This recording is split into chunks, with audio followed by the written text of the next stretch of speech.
Let's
Okay, it's 2 o'clock.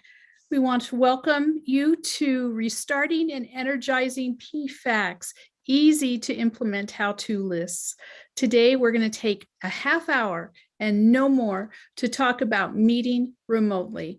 I'm Lisa Maurice. I'm your host and Executive Director of Consumers Advancing Patient. Can I talk today? Consumers Advancing Patient Safety. We're joined by Joan Gallegos, who is the past director of Comagine Health Utah and brings to us a wealth of experience, including her RN and MSW degrees. We're also joined by DeeJo Miller, who is at Children's Mercy in Kansas City, where she and her cohort, Cheryl Chadwick, run a dynamic patient and family advisory team and patient engagement effort. Our agenda for today is to define meeting remotely, get some how-tos from Joan, who has been meeting remotely since the pandemic began with the PFAC for Comagine Health, and some how-tos from DeeJo Miller, who is meeting remotely with multiple PFACs, or as they're called, their FACs, because they're family advisory councils at Children's Mercy Hospital. I'll throw in a couple of tips. We're going to show you what the PDF looks like that we'll be sending you that has the how-to tips, and get some information from Armando Nahum on an exciting program that he is offering, and tell you how to sign up for next month. So what is meeting remotely? A remote meeting can also be called a virtual meeting, and it happens when a group of people who aren't all in the same place or who are dispersed across a number of locations use video and audio to connect together for a meeting. I'd note that there's a number of different platforms, and one of the challenges that we have is that there are a number of different platforms, and people have to learn to code switch between the different platforms, and it can be very hard. We'll address that. So we're going to go to Joan and let Joan share her insights. Joan, take it away. Hey, thank you so much, Lisa. Yeah, it's been a different experience meeting remotely through a video platform versus in person. And we've had challenges, but we've really been able to overcome them. Of course, you know, our patient advisors at Comagine Health really enjoyed meeting together in person. They were pretty bonded. So it was a big change for them, but we've adjusted pretty well.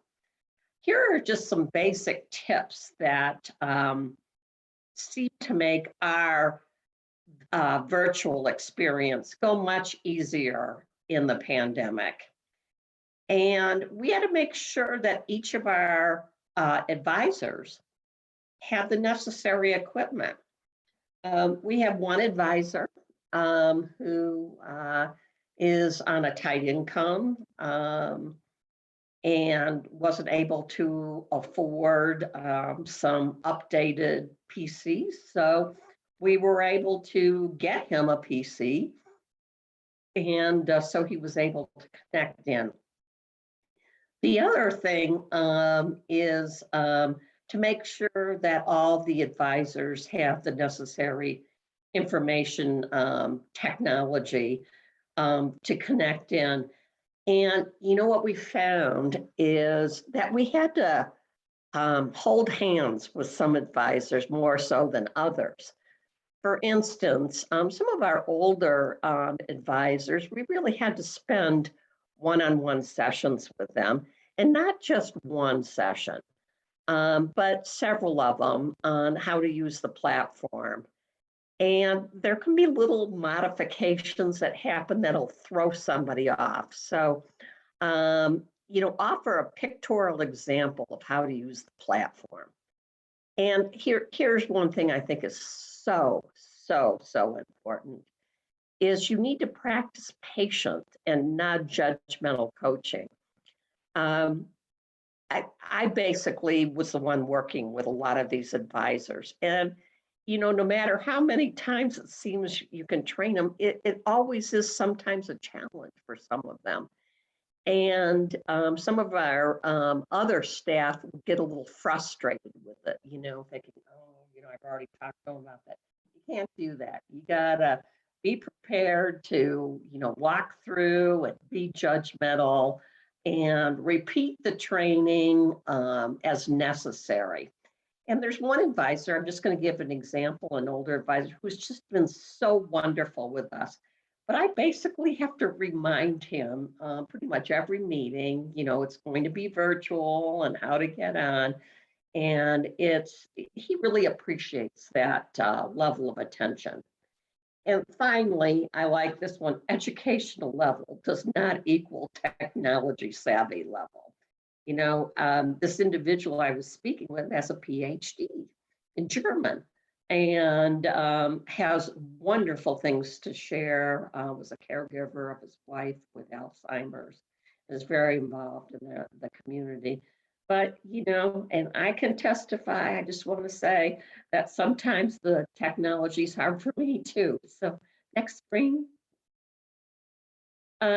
Make sure the email the agenda to all members well in advance of the meeting. We always make sure there's any pre-work if they need to review something or we can tell them some questions we're going to answer.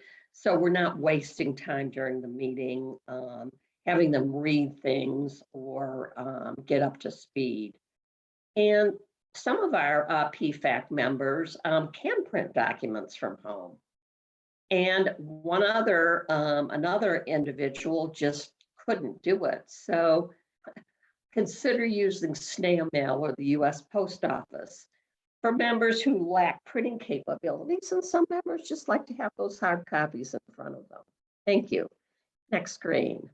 Here's some other, some guidelines and some tips. Use headphones if you're in a noisy location. And make sure you're establishing clear, guidelines or expectations for virtual meeting courtesy, meaning like respectful listening, no interrupting, non-judgmental body language, etc. And, we also say, refrain, please, from eating or chewing gum. Mute, this is always one such a challenge, is to mute your sound when not speaking. And we always have to remind people when they start to speak, they're on mute. So just be patient with that. Please share live video feed. This helps with a feeling of presence, limiting background distractions, avoiding a bright light behind you, and camera movement, more of a stable background. We also suggest to keep the comments, keep advisors' comments focused and on topic. And we request that they avoid side discussions, but if there's a comment or a question, they have to include it in chat and we will get to it. Next screen, please. I'm going to turn it over to my wonderful colleague, DeeJo Miller. Thank you so much. It's funny, when we were preparing, we had a lot of the same types of tips.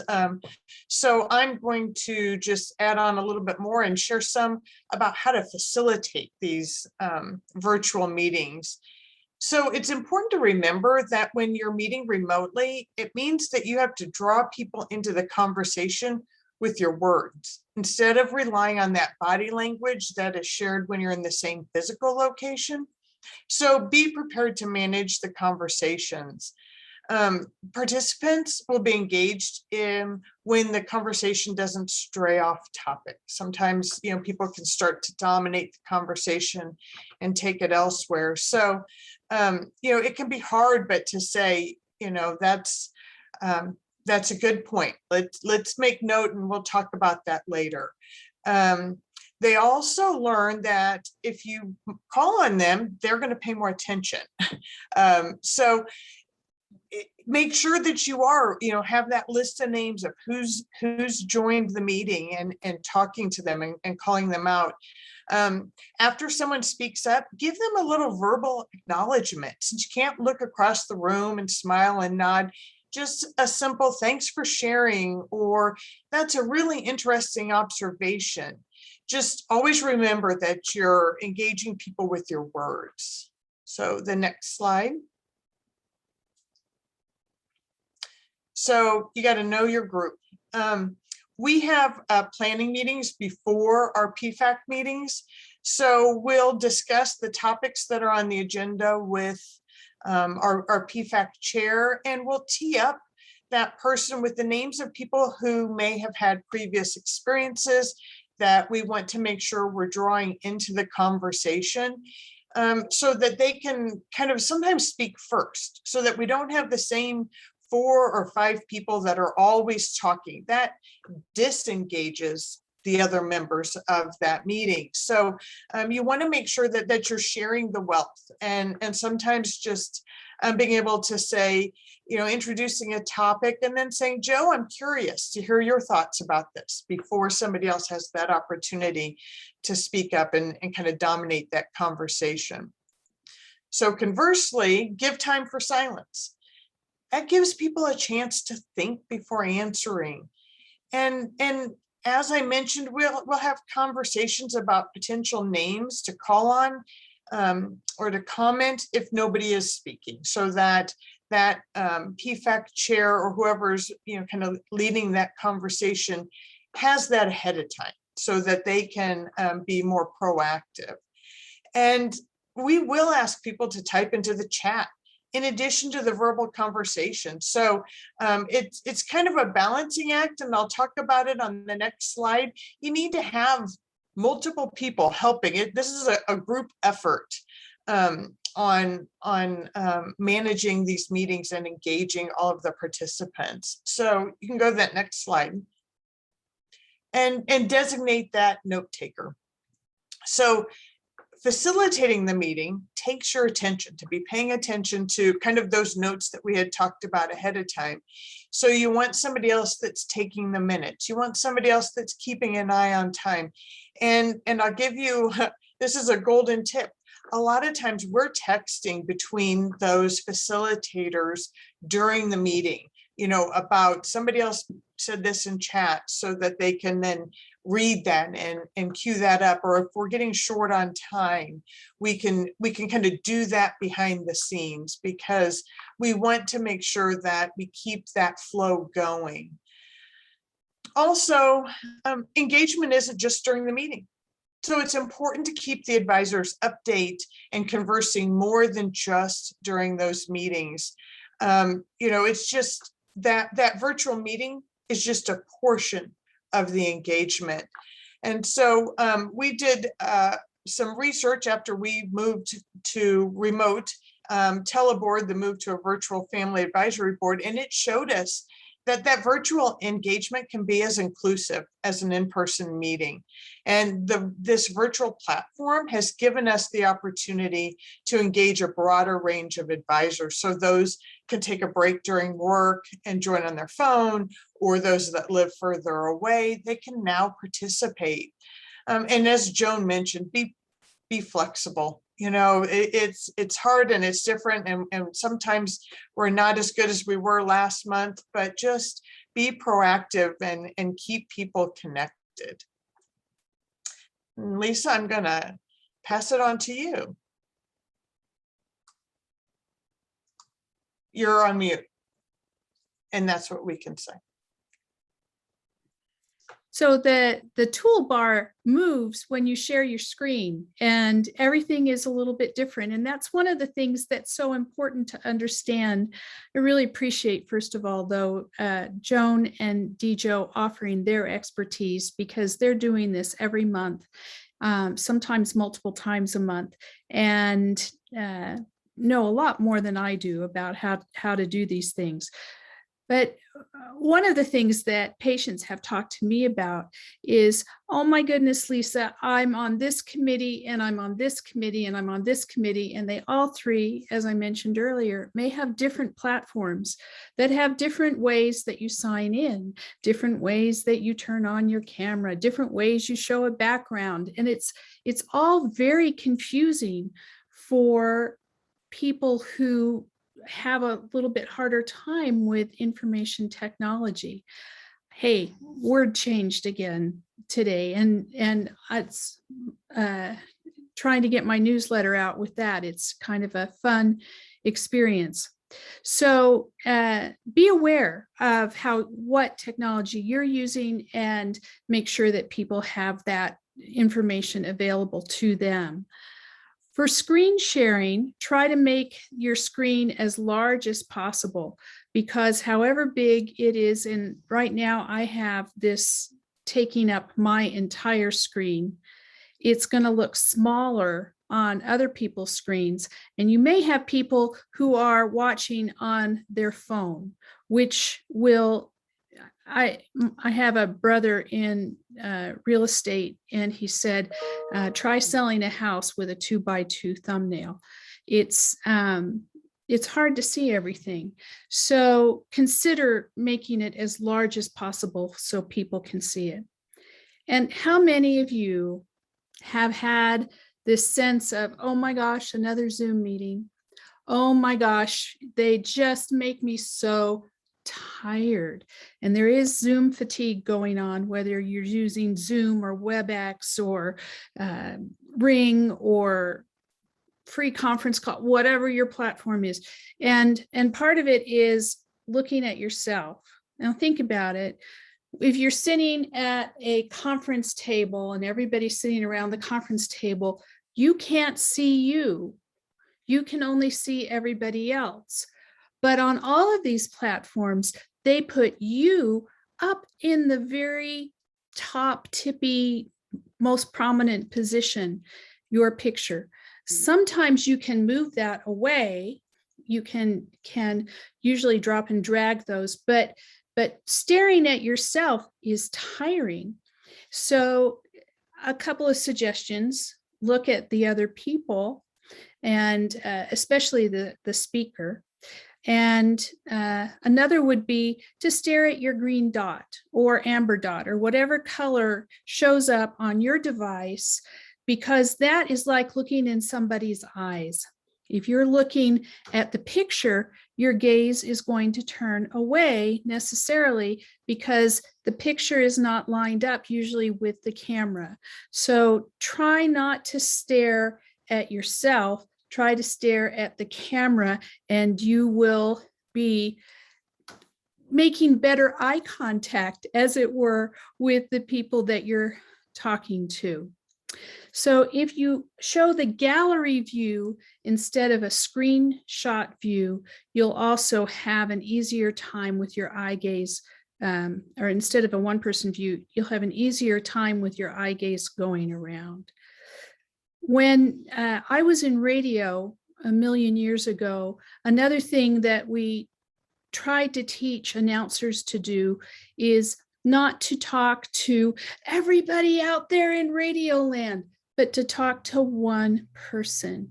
And you'll find if you're talking to people on an event like this as your colleagues, like you would in a conference room, you will have more engagement than if you're trying to emote or give a speech.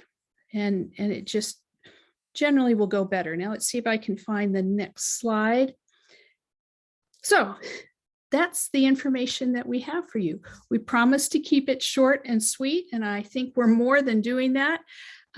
We are going to post a PDF that looks something like this on our CAPS website, which is really easy to remember. We are patientsafety.org, and you will be able to download that, or your colleagues will. You, because you were smart and signed up for this webinar, will receive it by email after the webinar. And so you'll have that as a PDF. You won't have to go and download it. And here is the contact information for Joan, DeeJo, myself, and Armando, who will speak in just a second. Now, we also have been, we have received from DeeJo a wonderful article. And DeeJo, I'm going to put you on the spot. Maybe you could, in just a few seconds, explain what is in that article. So this article we wrote kind of early on, and after we had transitioned to virtual meetings, and we wanted to compare. You know, we felt like there was really great engagement with our family advisory board virtually, and we wanted to compare that with how our other meetings went and when we were in person. So what we did was that we went back to the minutes and the attendance for our family advisory board meetings that had been in person. And then we went back to the recordings and the attendance for our family advisory board meetings for the first 3 months after we went virtual. And we went through and we compared how many times we noted that a parent spoke up or made a comment. And what we found was that virtually, utilizing the chat and the online platform, that we had a greater range of engagement from our advisors. So that even while they would be maybe sitting in a meeting and they might be nodding, but and they're not speaking up, with the option of the chat, they were able to put in thoughts that maybe they weren't saying out loud. When we started having that, you know, using some of those techniques of calling on people, which for some reason feels like completely okay and different than in person, they were speaking up and sharing their information. So we just, you know, we took that and collated all of that information and put it in a paper and submitted that to the Patient Experience Journal, and just, you know, found that now, you know, a year and a half, almost 2 years into it, we want to go back and look and see, you know, have we maintained that? But I think it's surprising. People can be engaged. I think it's great. And I love how you're capturing data around engagement in patient and family advisory councils. That will be a topic that we'll be addressing down the line, but you will receive a link also to this article so that you'll be able to look at that in more depth. Now we're going to hear from Armando Nahum, whose H2PI organization has put together an exciting program for people who want to develop their own patient and family advisory councils. Armando? Armando, you're on mute now. Well, thank you for telling me that, because I tried to behave and not have any noises coming on my end. So all of a sudden, when it's my turn, it's on mute. So I apologize for that. Thank you for having me. As Lisa mentioned, my name is Armando Nahum. I am the co-founder of H2PI. which stands for the Healthcare and Patient Partnership Institute. We specialize in helping organizations, hospital and ambulatory settings in forming PFAC or re-energizing their PFAC, or even move into a new level of PFAC, which is an advanced level that we have put together as well. This is a super exciting program because it's something that my partner Marty Hatley and I learned over last winter and worked diligently to put into place. It's based on artificial intelligence. It collects amazing amount of data, and it's designed to work as a group. So for instance, when you're setting up a patient and family advisory council, the first thing you do is you form a project team, and this is for the project team. It's set up, the entire system is based on three things. Learn. So we give you something, documents, or let you see a video for you to learn. And then there's the do. You'll see in one of these boxes. And then there's inspire. So do is what you actually perform on your own, at your own time. And it's beautiful because you could be in the office and you could be at home doing this. It doesn't really matter. And you could collaborate with the rest of the project team. And do is when you do something that, you know, from the learning experience, and then it comes back to us to review and make some suggestions. You did a great job, or you should pay attention to this area or that area. And then inspire is where you actually take the entire learning experience and share it across maybe your system, other hospitals in your system that want to set up a PFAC, or just tell the story, period. And we would just put it out there for other organizations across the country to see. So it's a wonderful, wonderful program. It took a lot in doing, and it's totally customizable. The colors that you see here are actually Vizient colors. So this program was introduced to us originally from Vizient Southern State, which is the regional parent company of Vizient. And Active 8 is the engine behind this that collects the data. So we have decided to partner with them and bring this artificial intelligence for everyone to have a wonderful experience, because if anything that COVID taught us is how do we get really clever? We just heard a half hour of this. How do we get clever with Zoom and Meet? What was all the other ones? There's so many out there. It's like I keep switching from one to the other, but this is really, really, really engaging. So I'm excited. I think later on in other webinars, we'll have more opportunities to delve even further. So I really appreciate you taking the time to share about this, Armando. It's a marvelous platform for learning. And as mentioned, we're going to be sharing more and more, including information that Armando and Marty have put together for that platform. Next month, we're going to do another half-hour meeting. I hope that you like the quick format, because I'm really trying to be respectful of your time. And we're going to cover building and using an agenda. Now, why is that important? Well, believe it or not, because I know you probably do have an agenda for PFAC meetings at your organization.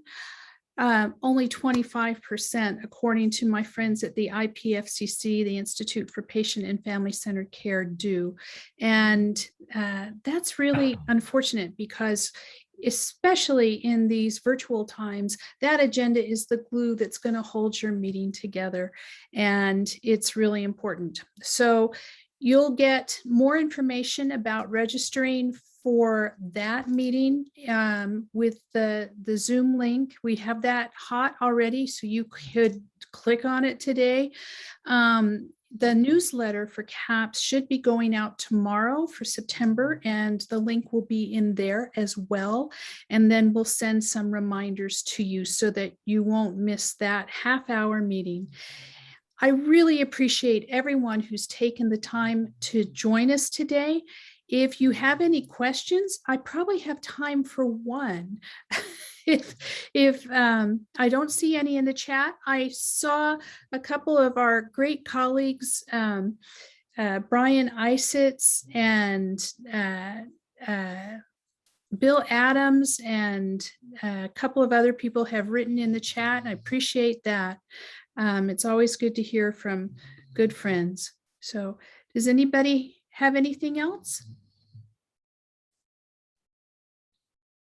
Hearing none, I'll adjourn the meeting. Thanks so much to DeeJo and Joan for presenting, and we will look forward to seeing you at our next meeting. Thanks, Bill, and thanks to everybody who joined us today. Bye-bye.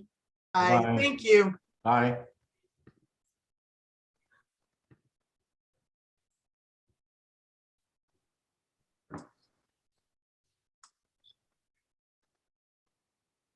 Thank you.